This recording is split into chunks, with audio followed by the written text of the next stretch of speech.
Mulai. Innal hamdalillahi wassalatu wassalamu ala Rasulillah. Asyhadu an la ilaha illallah wa asyhadu anna Muhammadan abduhu wa rasuluhu wa ba'du. Kembali kita hadiri majelis Kitab Al-Jami', kitab yang disusun oleh Amirul Mukminin fil Hadis, presidennya, khalifahnya hadis, yaitu Imam Ibnu Hajar Al-Asqalani, dan sudah kita selesaikan 23 hadis. Hari ini kita masuk hadis ke-24. Bismillahirrahmanirrahim.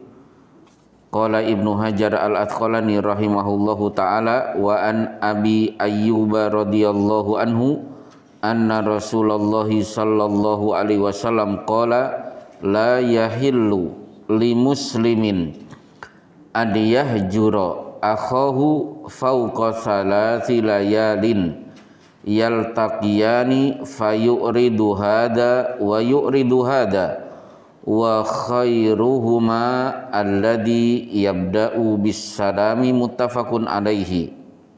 Diriwayatkan dari Abu Ayyub radhiyallahu anhu, dia berkata bahwasanya Rasulullah SAW bersabda, tidak halal bagi seorang muslim mendiamkan saudaranya lebih dari 3 hari. Keduanya sering bertemu, namun yang satu membawa muka ke sini, sementara yang lain membawa muka ke situ. Yang lebih baik dari keduanya adalah yang memulai salam, muttafaqun alaihi. Ya. Di sini ada kata-kata tidak halal. Kalau tidak halal berarti haram. Haram bagi seorang muslim, berarti dosa. An yahjura, mendiamkan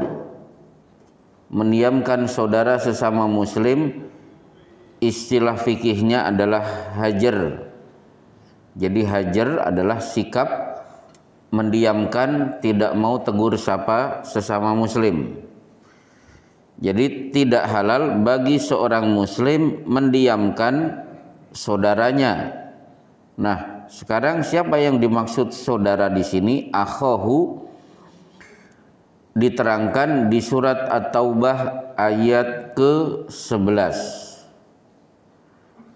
3 syarat orang itu berhak disebut saudara saya. Fa in tabu, bila mereka berhenti dari perbuatan syirik dengan mengucapkan syahadat. Berarti dia mengucapkan asyhadu an la ilaha illallah wa asyhadu anna Muhammadar Rasulullah. Yang kedua, wa aqamus shalah, menegakkan salat. Jelas kelihatan dia salat. Wa atawuz zakata, dia tunaikan zakat. 3 ini ada sama dengan fa ikhwanukum, itu ikhwan kalian, fiddin, dalam agama ini. Jadi dia disebut ikhwan, ikhwannya juga fiddin, seagama. Kalau dia bersyahadat berarti muslim, dia sholat, dia menunaikan zakat. Berarti haram hukumnya seorang muslim mendiamkan saudaranya yang minimal punya 3 kriteria ini. Terserah dia Asy'ariyah atau tidak Asy'ariyah, karena orang yang berakidah Asy'ariyah tidak bisa kita vonis kafir, tetap dia muslim. Berapa lama? Lebih dari 3 hari. Berarti kesel, tidak suka, marah, kecewa, membuat kita tidak mau bertegur sapa, rukhsah cukup 3 hari saja. Berarti hari pertama, kedua, ketiga silahkan ekspresikan kekesalan sehingga kita tidak mau bertegur sapa. Nah, begitu hari keempat sudah tidak boleh saling bertemu, dan namun yang satu membuang muka ke sini sementara yang lain membuang muka ke situ. Yang lebih baik dari keduanya adalah yang memulai salam. Berarti salam itu sarana untuk mencairkan situasi yang tadinya saling benci. Nah, di sini berkenaan dengan hajar diperbolehkan 3 hari, kecuali dalam urusan-urusan tertentu hajar diperbolehkan, sebagaimana di kitab Riyadhus Shalihin bab tobat, hadisnya paling panjang. Ka'ab bin Malik, Murarah, Hilal bin Umayyah, 3 sahabat yang tidak ikut perang Tabuk, turun wahyu dari langit, instruksi kepada Rasulullah dan para sahabat untuk menghajar, dilarang berbicara dengan 3 orang ini, karena yang lain bertaruh nyawa pergi ke Tabuk, sementara 3 orang ini duduk santai di rumah. Berapa lama boikot, tidak boleh tegur sapa dengan 3 orang ini, Rasulullah juga tidak tahu. Begitu malam ke 50 turun ayat wa alas salasatil ladina khulifu hatta idza daqat alaihimul ardu bima rahubat. Mulai hari ini hajar dinyatakan selesai, 3 orang ini sudah mulai harus bertegur sapa dengan seluruh kaum muslimin. Jadi ada kalanya hajar diperbolehkan lebih dari 3 hari. Termasuk misalnya kita boleh melakukan hajar kemudian mau baikan tapi mengajukan syarat. Jadi tidak, yang penting kan nggak boleh dendam, harus saling memaafkan, tapi lihat dulu kesalahannya. Seperti di kisah surat Yusuf yang pernah kita pelajari. Yusuf ditawari keluar dari penjara karena raja kaget. Ini takwil mimpi luar biasa. Akhirnya apa? Staf kerajaan diperintah oleh raja pergi ke penjara, sampaikan kepada Yusuf hari ini dia akan keluar dari penjara. Apa Yusuf mau? Oh, tidak mau. Ternyata apa? Fas'alhu ma balun niswatil lati qata'na aydiyahunna. Tolong sampaikan kepada raja. Raja mendengar tidak? Kasus wanita-wanita yang diundang makan-makan ke istana kemudian ngiris-ngiris tangan tanpa mereka sadari. Tahu tidak kasus Zulaihah yang membuat saya dijebloskan ke penjara? Intinya Yusuf tidak mau keluar dari penjara sementara dikenang sebagai narapidana atas kasus mau memperkosa istri menteri yang bernama Zulaihah. Buat apa dikenang seperti itu? Yusuf ingin namanya dipulihkan. Akhirnya raja mengundang wanita-wanita termasuk Zulaihah.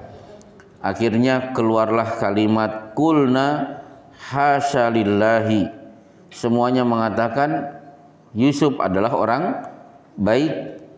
Akhirnya Zulaihah mengatakan al-ana hashasal haq ana rawatuhu an nafsih wa innahu laminas shodiqin.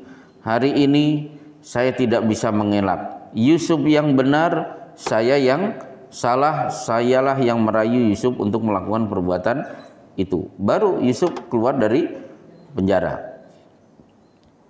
Sama dengan misalnya punya sebidang tanah di Serobot. Akhirnya kan kita marah. Terus kita tidak bertegur sapa. Ketika orang tolong dong, kamu jangan dendam, ayo berdamai, ayo berjabat tangan. Boleh tidak kita mengajukan syarat? Boleh berdamai, boleh tegur sapa dengan syarat kembalikan rumah itu ke diriku. Jangan sampai saya suruh berdamai, suruh berjabat tangan sementara kedoliman tidak diproses. Jadi tidak selamanya hadis ini berlaku. Pokoknya kalau sudah 3 hari harus maaf-maafan. Tergantung kasusnya apa. Hak-hak sebagai seorang yang terdolimi diperhatikan atau tidak. Baik, nah di sini hajar tidak boleh kepada saudaranya. Berarti hadis ini tidak berlaku ketika hajar dilakukan antara muslim dengan orang kafir. Paling-paling ini kaitannya maslahat atau madorot. Kalau itu terjadi sesama muslim, hadisnya ini. Kalau itu terjadi antara muslim dan kafir, tidak terkena pasal hadis ini. Baik, kita masuk hadis ke-25. An Jabir radhiyallahu anhu qala Rasulullah sallallahu alaihi wasallam kullu ma'rufin shadaqatun akhrajahul Bukhari. Diriwayatkan dari Jabir radhiyallahu anhu, dia berkata, Rasulullah sallallahu alaihi wasallam bersabda, setiap kebaikan merupakan sedekah. Setiap kebaikan merupakan sedekah. Baik. Berarti sedekah bisa dilakukan siapa saja meskipun dia tidak punya harta. Karena di banyak hadis tersebar sabda-sabda Rasulullah yang menunjukkan sedekah juga bisa dilakukan oleh orang yang tidak punya harta. Contoh misalnya irsadur rajuli fi ardid dolalah, menunjukkan alamat kepada orang yang tersesat, itu sedekah. Misalnya ada orang mundar mandir, dari tadi mundar mandir, akhirnya Bapak mau kemana? Saya mau ke Bantar Gebang, tidak tahu jalannya. Nah akhirnya apa? Oh kalau ke Bantar Gebang Bapak lurus, nanti ada belokan ke kiri, lurus, nanti akan ketemu Bantar Gebang. Irsadur rajuli fi ardi dolalah shadaqatun, menunjukkan alamat kepada orang yang tersesat, itu sedekah. Ini bisa dilakukan oleh orang kaya dan orang miskin. Termasuk ifraguka min dalwi akhika, ikut menuangkan air, itu juga bagian dari sedekah. Kemudian imatatul adha anitorik, menyingkirkan duri dari jalan, itu sedekah. Ada jalan berlubang, kemudian kita bikin tulisan hati-hati jalan berlubang, itu sedekah. Wa fi bud'i ahadikum shadaqatun, suami ketika menyalurkan hasrat dengan cara halal kepada istrinya, itu juga disebut sedekah. Sampai Rasulullah bersabda, wa yujzi'u min dzalika rakaatan yarka'uhuma minad duha, 2 rakaat salat duha itu juga bagian dari sedekah. Bahkan Rasulullah juga mengatakan kuf an syarrika, kalau kamu punya kekurangan, kamu tahan supaya kekurangan itu tidak mengganggu orang lain, itu juga bagian dari sedekah. Contohnya apa? Saya punya kekurangan, punya kelemahan, ini bisa mengganggu orang lain, tapi saya tahan, gimana caranya tidak mengganggu kenyamanan orang lain, itu bagian dari sedekah. Contoh, ada bapak-bapak suara dengkurannya nyaring luar biasa, tanpa pakai mic menggelegar. Begitu umroh, beliau rela mengeluarkan uang lebih supaya bisa sekamar berdua dengan istrinya. Karena kalau berempat dengan teman-teman yang lain, kasihan teman-teman yang lain akan terganggu tidurnya, karena satu-satunya orang yang merasa nyaman dengan dengkurannya hanya istrinya. Nah itu sedekah. Dia punya kelemahan, punya kekurangan, tapi tidak ingin mengganggu orang lain. Baik. Jadi sedekah itu semua perbuatan baik, tanpa melihat ini pakai harta atau pakai non harta. Beda dengan infak. Kalau infak selalu identik dengan harta. Beda dengan zakat, apalagi zakat. Zakat hanya pesertanya orang kaya. Baik, nah sekarang mungkin tidak orang miskin ikut berpartisipasi melakukan satu kebaikan dengan harta? Jawabannya mungkin. Karena di Bulughul Maram Rasulullah ditanya, ayu shadaqati afdal, sedekah apa yang paling afdal? Qala juhdul mukil, kesungguhan orang miskin dengan harta yang terbatas tetap ingin bersedekah. Maka infak dari si miskin pahalanya lebih besar daripada yang dikeluarkan oleh si kaya. Misalnya ada direktur perusahaan, gaji bersih sebulan 200 juta. Dia bisa mengeluarkan 10 juta untuk pembangunan masjid. Bagus. Tapi ada cleaning service, anak 3, hidup masih ngontrak. Dia bisa memasukkan 2.000 rupiah ke kotak infak. Mana yang lebih besar pahalanya? Pahala 2.000 yang dikeluarkan oleh si miskin. Kenapa? Ayu shadaqati afdal, sedekah apa yang paling afdal? Qala juhdul mukil, sedekah dari kesungguhan orang miskin untuk tetap ingin bersedekah. Baik, hadis ke-26. An Abi Dzar radhiyallahu anhu qala qala Rasulullah sallallahu alaihi wasallam la tahqiranna minal ma'rufi syai'an walau an talqa akhaka biwajhin taliq. Dari Abu Dzar radhiyallahu yang berkata, Rasulullah SAW bersabda, jangan sekali-kali kamu meremehkan kebajikan sedikit pun, walau hanya menemui saudaramu dengan muka ceria. Ya, berarti hadis ini melarang la tahqironna, meremehkan. Kalau dulu di pesantren ada satu kata-kata mutiara dari ulama yang sampai hari ini kita masih ingat, la tahqironna man dunaka fa inna likulli syai'in masiyatun. Jangan meremehkan orang lain karena setiap orang pasti punya kelebihan. Jadi sikap meremehkan itu dilarang. Ada sahabat bangga dia kaya daripada teman-temannya yang miskin. Maka Rasulullah bersabda, hal tunsoruna wa turzakuna illa bidu'afaikum. Bukankah kamu lancar rezeki, bahagia, itu tidak bisa dipisahkan dari orang-orang miskin di sekeliling kalian. Jadi ini peringatan dari Rasulullah, jangan mentang-mentang kaya meremehkan orang miskin. Apalagi kalau meremehkan ini diungkapkan dengan kata-kata. Maka Rasulullah bersabda, laisal mu'min bitta'an walal la'an walal fahish walal badi. Mukmin itu tidak pantas mengeluarkan celaan, umpatan, kata-kata kasar dan kata-kata jorok. Jadi mencela orang lain, meremehkan dengan ungkapan kata-kata, itu dilarang keras oleh Islam.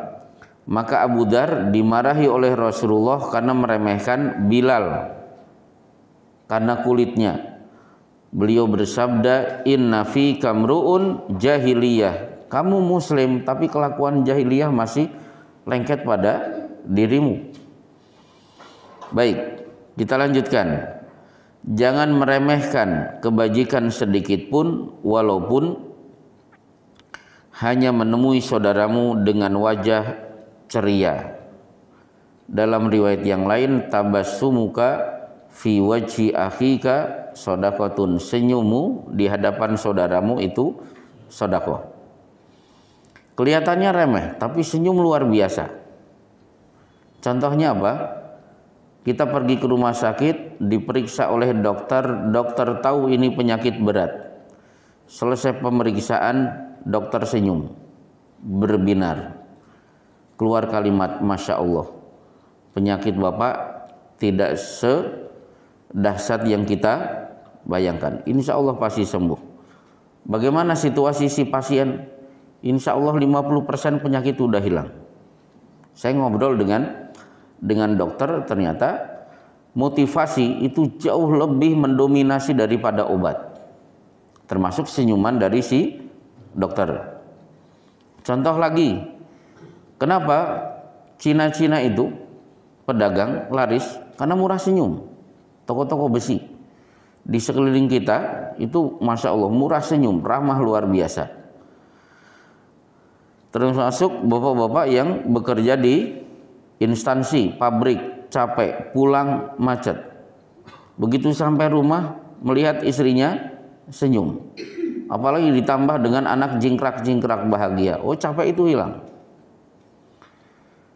Nah, bahkan boleh saya sebut salah satunya, pernah melihat orang gila sakit? Pernah? Enggak. Orang gila salah satu ciri khasnya apa? Senyum-senyum. Coba. Masya Allah. Jadi senyum itu jangan diremehkan. Meskipun kita tidak tahu dia senyum-senyum apa dalam kondisi apa, ternyata orang gila sehat. Bukan berarti oh lebih baik jadi orang gila, bukan. Jadi senyum itu tetap energi yang luar biasa.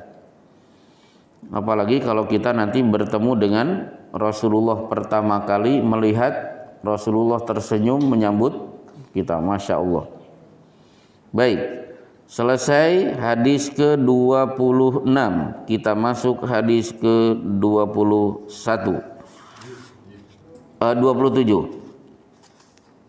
Wa anhu qala Rasulullah sallallahu alaihi wasallam, idza tabahta maraqatan fa aktsir ma'aha wa ta'ahad jiranaka, akhrajahuma Muslimun. Diriwayatkan dari Abdullah radhiyallahu, dia juga berkata, Rasulullah SAW bersabda, apabila kamu memasak daging, maka perbanyaklah kuahnya, perhatikanlah pada tetanggamu. Ya. Jadi hadis ini kan terkenal. Kalau masak sop daging perbanyak kuah. Ingat tetangga, bagi-bagi. Sekarang kita lihat siapa yang mendapatkan nasihat ini? Jawabannya Abu Dzar. Pertanyaan kedua, Abu Dzar itu kaya atau miskin? Jawabannya miskin. Ternyata meskipun miskin, usahakan tetap bisa berbagi. Jadi hadis ini jangan dipahami polos. Kalau bapak-bapak bukan Abu Dzar tapi Abdurrahman bin Auf, berarti perbanyak dagingnya. Mas Prapto jangan polos. Oh, berarti saya beli aqua 2 galon biar kuahnya banyak. Enggak. Kuahnya sedikit. Yang banyak adalah dagingnya. Karena kita lihat Rasulullah bersabdanya kepada Abu Dzar, seorang sahabat yang miskin. Nah, ini dalil yang lain. Miskin tetap bisa bersodakoh. Seperti tadi, sodakoh apa yang paling afdol? Sodakoh dari si miskin. Nah, di sini tidak membedakan si tetangga muslim atau kafir. Nggak ada hubungannya. Kalau berbaik kepada tetangga itu murni muamalah, tidak ada kaitannya dengan al-wala wal bara. Jadi tetap bisa berbuat baik. Bahkan Rasulullah menyebut sikap kepada tetangga dinisbatkan dengan kata-kata iman. Man kana yu'minu billahi wal yaumil akhiri fala yu'dhi jarahu. Siapa yang beriman kepada Allah dan hari akhir, dia tidak boleh menyakiti tetangganya. Jadi kualitas iman seseorang lihat dengan sikapnya kepada tetangga. Ada lagi tetangga kaitannya dengan iman, wallahi la yu'min, wallahi la yu'min, wallahi la yu'min. Alladzi la ya'man jarahu bawa'iqahu, yang tidak bisa memberi rasa nyaman kepada tetangganya akibat gangguannya. Bahkan Rasulullah bersabda, mazala Jibril yusini bil jar hatta donantu annahu sayuwarithuhu. Setiap menyampaikan wahyu, Jibril sering sebelum naik ke langit berpesan baik-baik kepada tetangga wahai Muhammad. Saking seringnya sampai-sampai aku mengira tetangga juga bagian dari ahli waris.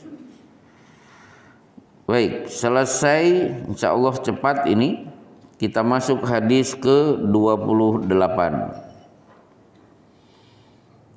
An Abi Hurairah radhiyallahu anhu qala qala Rasulullah sallallahu alaihi wasallam man naffasa an mu'minin kurbatan min kurabid dunya nafasallahu anhu kurbatan min kurabi yaumil qiyamati wa man yassara ala mu'sirin yassarallahu alaihi fid dunya wal akhirah wa man satara musliman satarahullahu fid dunya wal akhirah wallahu fi aunil abdi maka al abdu fi auni akhihi. Dari Abu Hurairah radhiyallahu dia berkata, Rasulullah SAW bersabda, barang siapa menghilangkan salah satu kesusahan seorang muslim dari berbagai kesusahan di dunia, percaya Allah Ta'ala akan menghilangkan satu kesusahan di antara berbagai kesusahan di akhirat.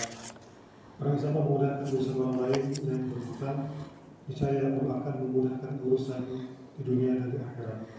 Barang siapa yang menutup aib seorang muslim, maka Allah akan menutupi aibnya di dunia dan di akhirat. Allah senantiasa menolong seorang hamba selama hamba itu menolong saudaranya. Ya, jadi gini, ada beberapa kaidah ketika bapak-bapak melakukan perbuatan baik. Kaidah pertama, semua perbuatan baik maka kebaikan itu akan kembali kepada si pelaku.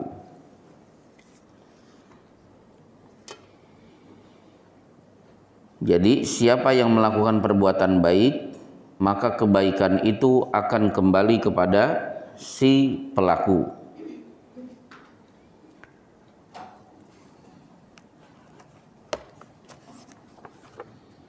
Di surat Fabi ayyi ala'i rabbikuma tukadziban.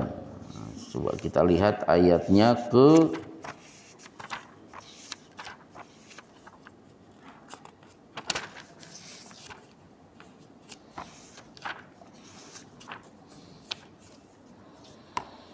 hal jazaa'ul ihsani illal ihsan. Ayat 60. Bukankah orang kalau berbuat baik, kebaikan itu akan kembali kepada dirinya?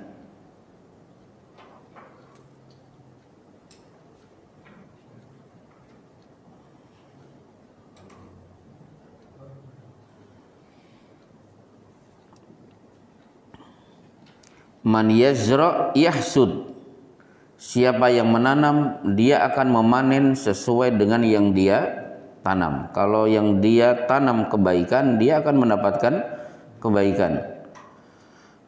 Nah, dalil bahwa siapa yang berbuat baik, kebaikan itu akan kembali kepada dirinya. Contohnya ini, menghilangkan satu kesusahan seorang muslim, Allah akan hilangkan berbagai kesusahannya di dunia.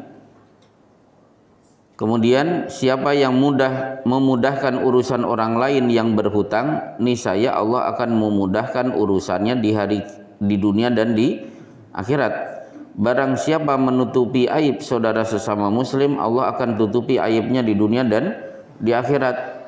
Allah senantiasa menolong hambanya kalau dia rajin menolong saudaranya. Jadi dia berbuat baik, ternyata kebaikan itu kembali kepada dirinya. Contoh paling mudah, Assalamualaikum. Pasti dia akan menjawab Waalaikumsalam. Jadi saya mendoakan dia selamat, dalam hitungan detik dia juga akhirnya mendoakan selamat. Berarti keselamatan itu akhirnya kembali kepada saya. Ini kaidah pertama. Kaidah kedua, Allah selalu membalas kebaikan dengan balasan yang lebih.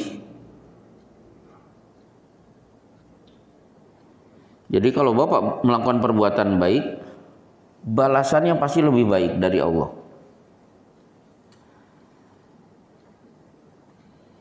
Man jaa bil hasanati falahu asyru amsalihah.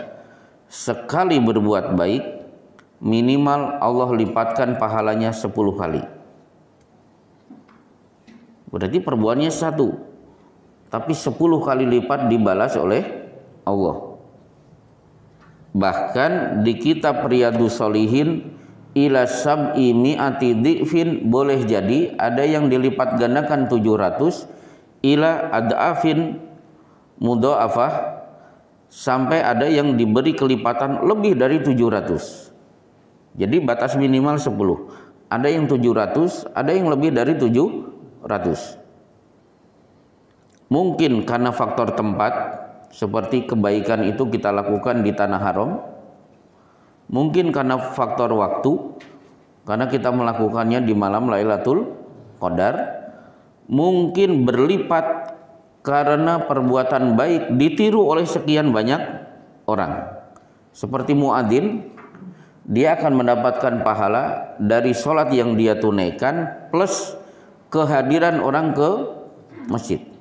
Jadi di masjid yang paling banyak dapat pahala itu muadzin, bukan imam. Maka Pak Gus kalau bisa jadi muadzin, jangan jadi imam. Imam itu berat, nanggung kesalahan seisi masjid. Tapi kalau muadzin, dia mendapatkan pahala dari sekian orang yang hadir di masjid. Nah, jadi Allah kalau membalas kebaikan pasti balasannya lebih baik. Bukti yang lain adalah Pak Gus target meninggal usia berapa? Insya Allah di atas 60. Insya Allah 80 cukup. Insya Allah. Ya, taruhlah 80. Baik. Ini penawaran ya buat Pak Agus. Usia 80. Itu dari 80, waktu efektif untuk ibadah berapa tahun? Kan kepotong ngalamun, kepotong nyantai duduk, kepotong mainan HP, apalagi kepotong apa lagi? Macam-macam, nonton TV, nonton apa, Indonesia lawan Arab. Saya tahu, saya meskipun tidak nonton karena tidak punya TV, ketika sholat Isya saya tahu ada pengumuman, akhirnya sholatnya saya persingkat. Benar begitu assalamualaikum, berbet jamaah pada keluar, ya Allah. Berarti kan sudah kepotong nonton bola. Kira-kira efektif berapa dari 80 tahun? 40 tahun cukup? Kira-kira 40 tahun efektif bernilai pahala. Begitu masuk surga, di surga 80 tahun atau 40 tahun? Khalidina fiha abadan, kekal di dalamnya. Berarti kan tidak imbang sebenarnya. Amalnya cuma 40 tahun, ternyata di surga bukan 40 tahun, tapi kekal di dalamnya selama-lamanya. Itu pun nikmat yang kita terima ketika kita ditanya oleh Allah, har raditum, puas tidak? Wa malana la nardo ya robbana wa qad ataitana ma lam tu'tina min qabl, bagaimana tidak puas? Ini pemberian yang belum pernah kami rasakan sebelumnya. Saking nikmatnya surga, di Riyadhus Shalihin Rasulullah bersabda, yu'ta bi asyaddin nasi bu'san yaumal qiyamah, akan didatangkan mukmin yang paling banyak penderitaannya di dunia. Fayusghabu sabghatan, begitu masuk surga, baru masuk, belum merasakan yang lain-lain, ditanya oleh Allah, hal marrobika bu'sun qad, masih ingat dulu kamu hidup di dunia dipenuhi dengan penderitaan, saking nikmatnya dia lupa kalau dulu pernah menderita. Berarti kan nikmatnya luar biasa. Baik, kaidah kedua selesai. Kaidah ketiga, siapa yang berbuat baik pasti mendapatkan doa dari makhluk-makhluk Allah.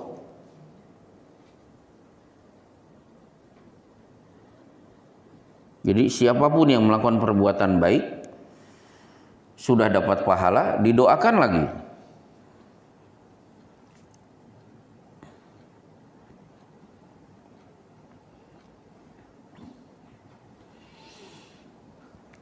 Misalnya siapa yang berinfak maka malaikat setiap matahari terbit langsung berdoa, Allahumma a'ti munfikon salafan. Ya Allah, kepada orang yang berinfak hari ini, gantikan hartanya dengan yang lebih baik. Innallaha wa malaikatahu wa hatta namlah fi juhriha wal hud fi jawfil ma la yusalluna ala muallimil khair.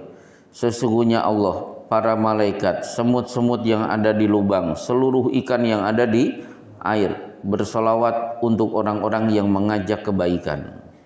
Jadi melakukan perbuatan baik, dia akan mendapatkan doa-doa dari sekian banyak orang, banyak makhluk. Dan keempat, terkadang balasan kebaikan tidak di dunia tapi di akhirat. Jadi bapak-bapak jangan kecewa. Saya sudah menebar kebaikan, kok tidak dapat kebaikan itu di dunia? Mungkin Allah ingin ditabung supaya dia bisa menikmati dengan nikmat yang luar biasa. Sebagaimana di kitab Al-Jannatu wan Nar, Syekh Sulaiman Al-Asqar, beliau ulama Palestina, salah satu murid dari Syekh Nasiruddin Albani, menulis kitab Al-Jannatu wan Nar.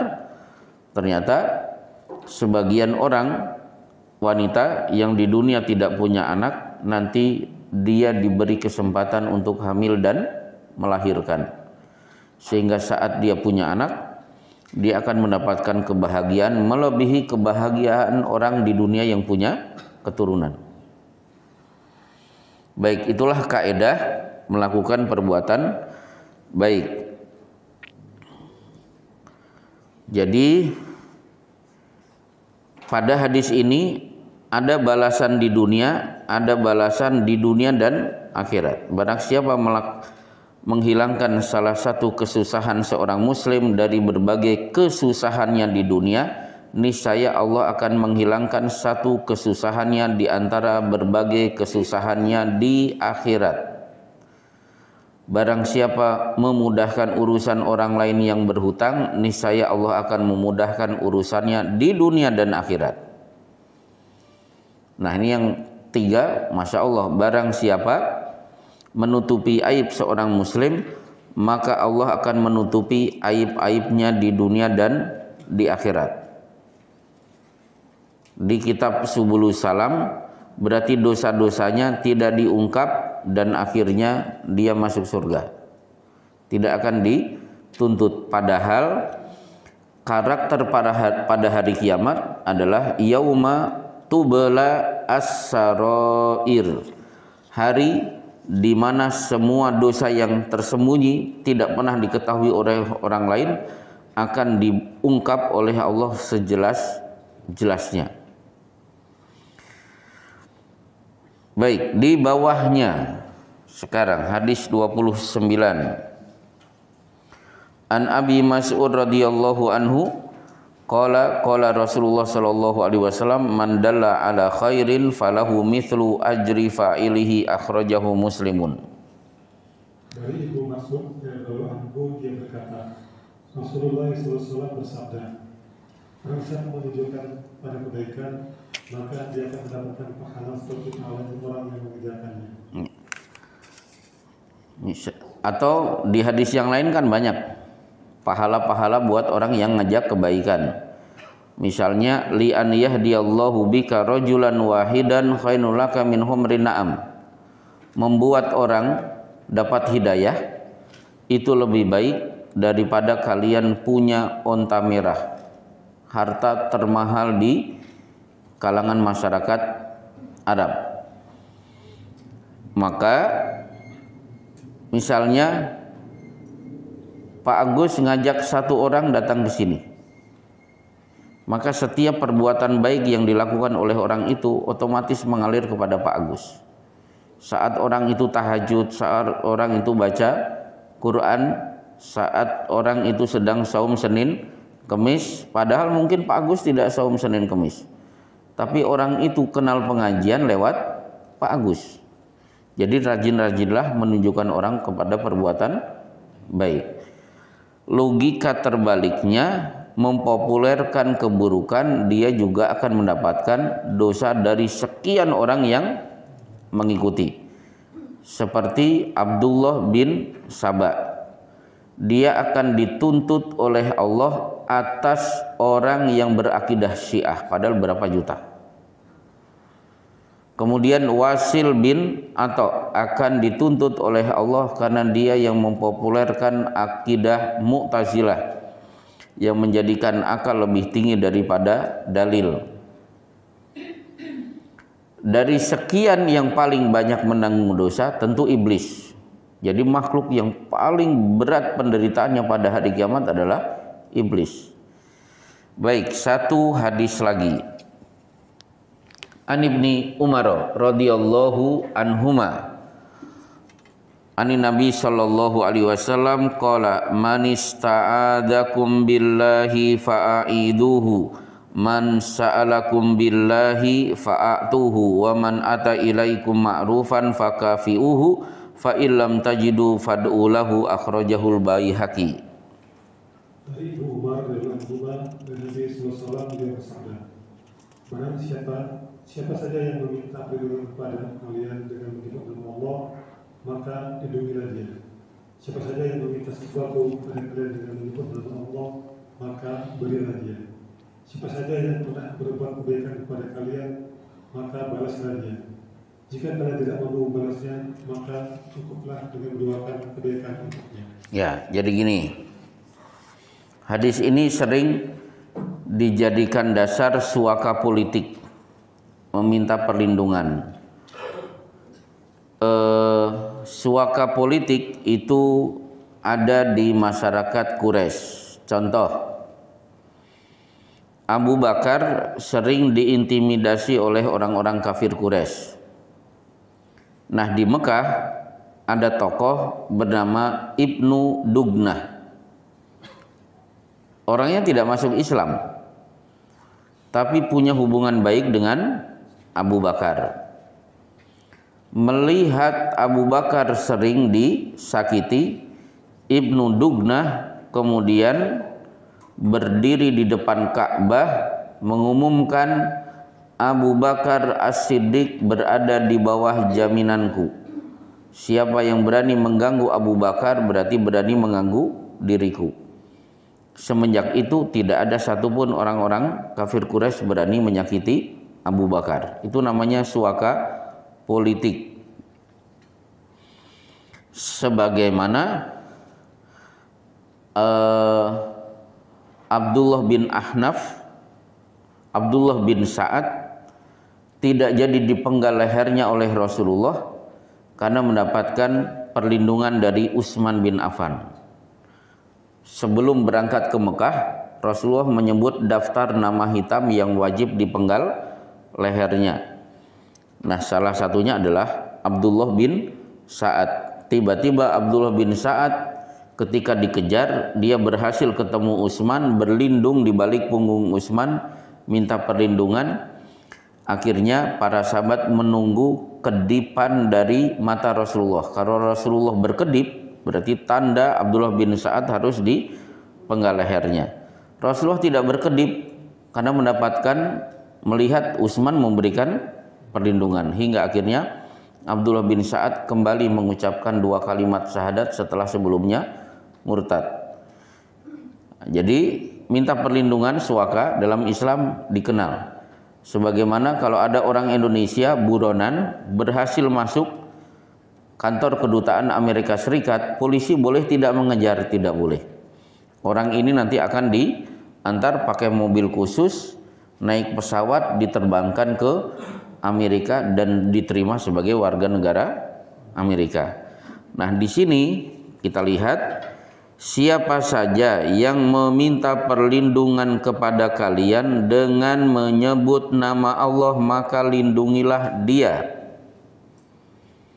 Prakteknya apa hari ini? Contoh, umat Islam di Palestina teriak Allahu Akbar.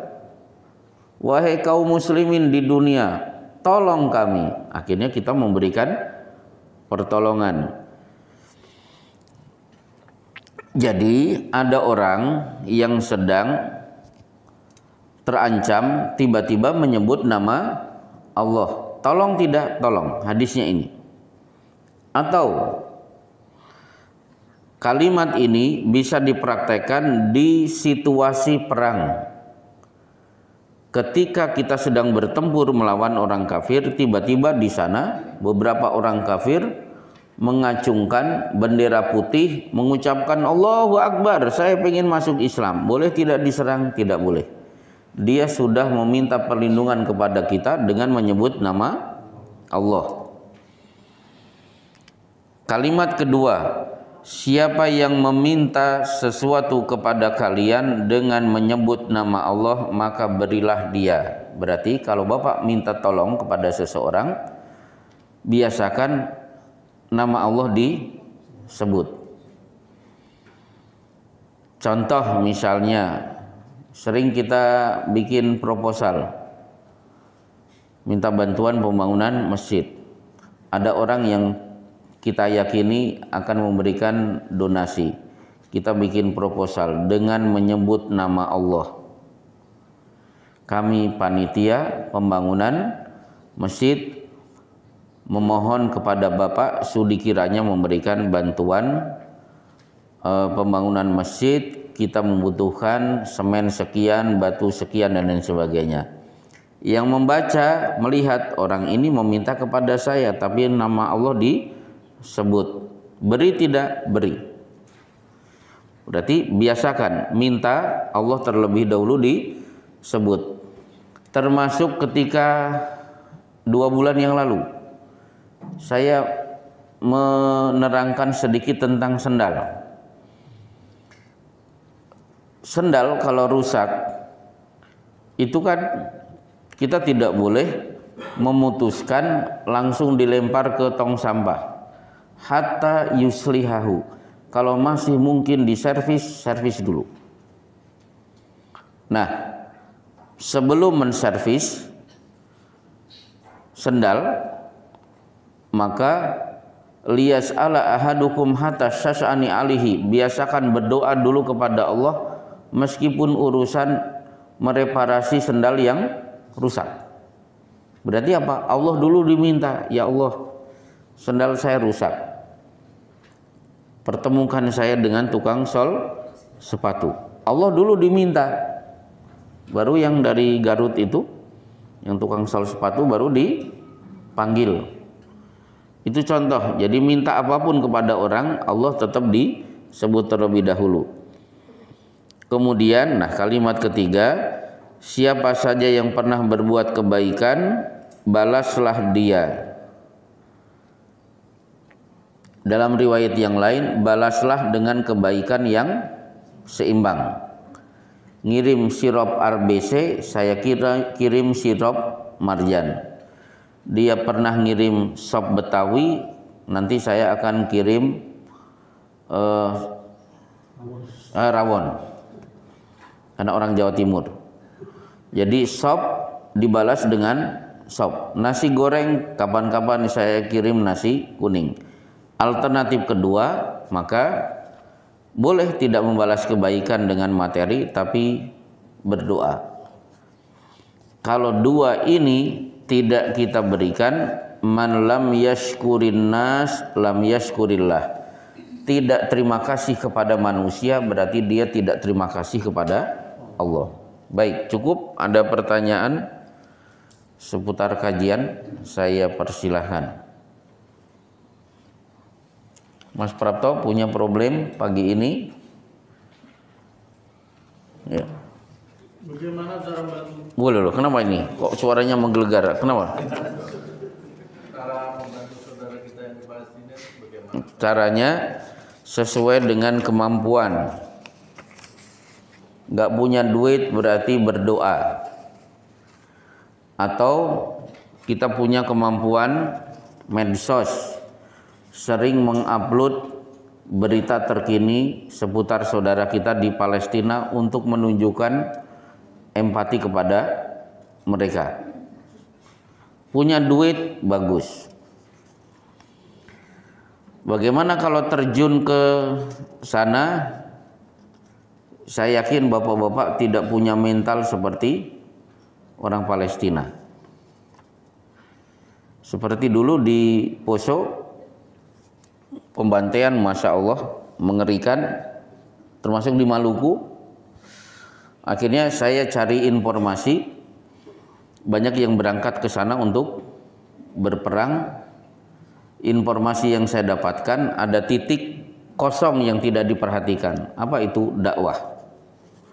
Akhirnya kita masuk ke sana untuk berdakwah plus mendirikan pondok pesantren, karena kita simpulkan Poso dan Maluku terbantai, yang mati ribuan itu karena mereka tidak kenal Allah. Titik inilah yang kita garap. Maka Masya Allah kita datangi masjid-masjid, kita juga bikin pesantren, kita bikin TPA. Meskipun betul tugas saya ngisi-ngisi pengajian, tapi kalau serangan ya kita harus siap bertaruh nyawa. Mas Prapto bisa membayangkan peluru lewat di atas kepala Mas Prapto 1 cm, cuing gitu. Masya Allah, itu sedap luar biasa. Iya. Udah langsung balik badan, kafaratul majlis ya, tapi situasi itu harus kita hadapi. Jadi biasa kita tiarap sambil merem, sambil wah banyak komat kami subhanallah, astagfirullah, la ilallah seingat kita. Serem tidak sebenarnya kalau sudah terjun ke sana? Insya Allah kita akan diberi keberanian. Buktinya saya biasa masuk keluar daerah Kristen. Dan alhamdulillah meskipun sniper banyak, Allah memberikan rasa tenang. Baik, di sini untuk ibu-ibu disunahkan sholat suruk. Bagaimana suruknya ibu-ibu? Jadi ibu-ibu sholatnya di rumah. Begitu selesai, tidak usah aktivitas, baca Quran, tunggu sampai matahari terbit. Setelah itu tunggu beberapa menit, pastikan matahari sudah agak sedikit tinggi, baru sholat suruk. Caranya begitu untuk ibu-ibu. Saat tiba di masjid, adzan sudah dikumandangkan. Apakah kita cukup qobliyah subuh saja atau sebelumnya sholat tahiyatul masjid? Yang benar 2 rakaat sudah mencakup tahiyatul masjid, sudah mencakup sholat fajar, sudah mencakup sholat 2 rakaat ba'da wudu. Dalam kaedah fikih dikenal 2 in 1 atau 3 in 1. Dalilnya apa? Idza ijtama'a ibadatani min sinfin wahidin dakhalat ihdahuma alal ukhra. Bila bertemu 2 ibadah sejenis pelaksanaannya sama, lakukan cukup 1, kita sudah mendapatkan 2. Lebih bagus dipretelin, dia dipisah-pisah lebih bagus. Bahwa 2 rakaat sholat wudu, tahiyat masjid, wudu. Kurang kerjaan itu malah. Tidak efektif. Melaksanakan sunnah itu al-qasdu. Qasdu itu apa? Sedikit, sederhana. Itu boros. Lebih baik 2 rakaat, kita sudah dapat 3 itu. Waktu sisa apa? Ya berdoa, ya berzikir. Bukan berarti kita nganggur. Ya seperti Pak Agus, Jumatan, junub dengan istri. Habis itu keramasnya 2 kali atau sekali? Kan keramas karena junub, keramas karena akan sholat Jumat. Sekali atau 2 kali? Ya udah sekali. Kalau 2 kali kurang kerjaan. Nah, masuk angin. Nanti anaknya mau mau keramas, sambonya sudah habis, dipakai Pak Agus sama istrinya. Udah sekali sudah dapat 2. Itu contoh 2 in 1. Baik, ada yang lain? Ya, wah ini mulut. Iya, kenapa? Kalau misalnya kita Jumatan itu kan kalau pada saat azan itu biasanya kita berdiri dulu ya, maksudnya mendengarkan azan. Iya. Maksudnya saya ingin tahu hadisnya atau ilmunya itu maksudnya yang lain berdiri ya udah. Oh gitu, ya. Dulu Syekh Akram Al-Bukhari menegur kita. Jadi yang masbuk masuk, khotib sudah di atas mimbar, adzan berkumandang, berdiri.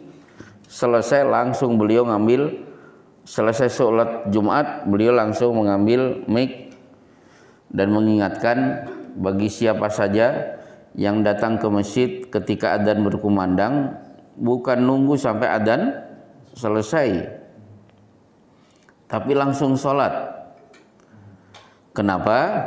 Karena idza dakhala ahadukum al masjid fala yajlis hatta yusalli rakaataini. Masuk masjid tugasnya tahiyatul masjid. Sementara mana yang lebih penting, menyimak adzan atau menyimak khutbah? Kan menyimak khutbah, kedudukannya lebih berat khutbah. Jadi biarkan adzan berkumandang, kita sholat tahiyatul masjid, setelah itu kita bisa menyimak khutbah. Tapi yang terbaik datang sebelum khotib naik mimbar. Itu gak akan bikin masalah sebenarnya. Yang masalah itu yang yang masbuk. Dan perlu diketahui, idza jalasal ilmamu al mimbar, khotib kalau sudah di mimbar, tawu as-suhuf, malaikat segera menutup lembaran daftar hadir. Yastami'una dzikra, karena malaikat ingin menyimak khutbah. Jadi yang datang ke masjid, kalau posisi imam sudah di mimbar, itu sudah tidak dicatat lagi. Kan kasihan. Baik, satu penanya terakhir. Ya. Yang mungkin sholat subuh tadi, saya kita rutin sholat qobliyah subuh. Ya. Rutin. Kadang-kadang kan suatu hari kita ketika sampai di masjid sudah sholat. Oh iya iya. Lewat sholat qobliyahnya gitu kan. Ya. Nah, berarti diboleh untuk setelah sholat subuh kita qobliyahnya. Oh ya.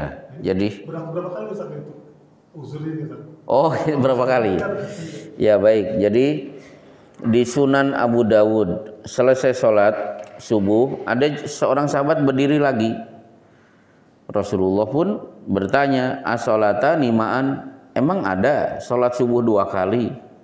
Orang itu menjawab, enggak ya Rasulullah, ini qobliyah yang belum saya tunaikan. Beliau hanya menanggapi fala idzan. Kalau begitu tidak masalah. Khusus 2 rakaat sebelum subuh itu boleh diqadha. Kalau yang lain-lain tidak ada. Seperti kan Rasulullah mengqadha ba'da duhur, karena ketika mau sholat 2 rakaat ba'da duhur keburu kedatangan tamu. Pembicaraan sampai adzan asar. Begitu selesai beliau pulang di rumah Ummu Salamah, beliau sholat 2 rakaat. Ya Rasulullah, ini apa? Ini 2 rakaat sesudah duhur.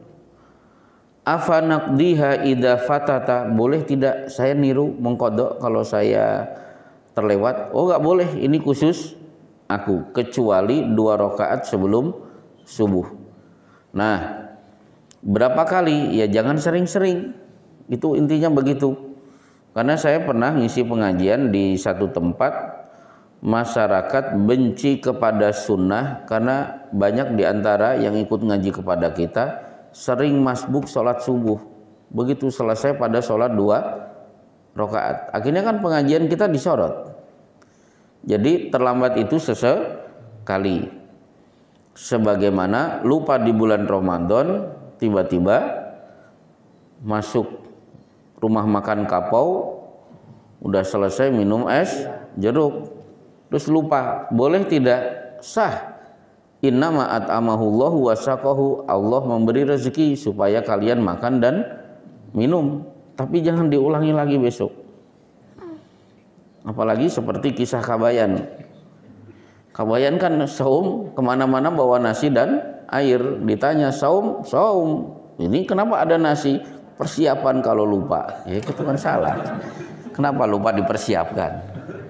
Baik, cukup. Wassallallahu ala Muhammad wa ala alihi wa sahbihi ajmain. Subhanaka Allahumma wa bihamdika asyhadu an la ilaha illa anta astaghfiruka wa atubu ilaik.